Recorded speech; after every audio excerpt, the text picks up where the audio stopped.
Hey hello everyone, welcome back to my video. কেমন আছো তোমরা সকলে? আজ সকাল সকাল আমি স্নান টান সেরে একদম রেডি হয়ে নিয়েছিলাম শাড়ি টাড়ি পরে, কারণ আমাদের বাড়িতে আজকে লক্ষ্মী পুজো। সকাল থেকে সেরকম কিছু খাবো না, সেই কারণে একটু চা করলাম, সবাইকে একটু সার্ভ করলাম আর নিজেও একটু চা খেলাম। তারপর একটু রোদে বসে মাথাটা শুকিয়ে নিচ্ছিলাম, আর তারপর দেখো একটু পায়ে আজকে আলতাও পরে নিয়েছিলাম। তারপর একটু চলে গেলাম মন্দিরে মায়ের সাথে অনেক দিন দেখা হয় না, একটু মায়ের সাথে দেখা করে নিলাম। আর তারপর ওখানে গিয়েও দেখলাম যে মায়ের পুজো ততক্ষণে হয়ে গেছে আমি যতক্ষণে গেছি। আমাদের মা যেহেতু রেগুলারই ভাত ভোগ খায়, তো সেই কারণে একটু ভোগ দর্শনও করলাম আর তারপর চলে আসলাম বাড়িতে।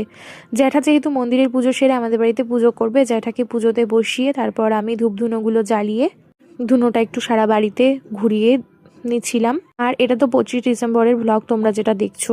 আর কাল যেহেতু বৃহস্পতিবার ছিল, ওই কারণেই লক্ষ্মী পুজো, লক্ষ্মী ঠাকুরের জন্য আমি একটু পানের খিলিও বানিয়ে নিচ্ছিলাম।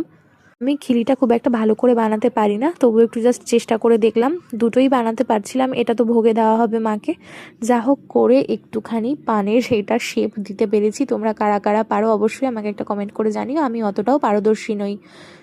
পুজোর কাজবাজ করতে কিন্তু আমার বেশ ভালোই লাগে, তোমাদের কার কার ভালো লাগে জানিও আমাকে। সবাইকে একটু তাপ দিয়ে দিলাম, আর ও আমাকে একটু তাপ দিয়ে দিল। সারা বাড়িতে একটু পঞ্চপ্রদীপের তাপটা ঘুরিয়ে তারপর আমি তাপটা সারা বাড়ি ঘুরিয়ে নিলাম। দেন আমি ওকে একটু ভেজ কেকটাও খাইয়ে দিচ্ছিলাম, কেকটা যেহেতু ভেজ ছিল সেই কারণেই। তারপর আমি তাড়াতাড়ি করে লাঞ্চটাও সেরে নিয়েছিলাম, একটু আলুর দম বানিয়ে নিয়েছিলাম তার আগে।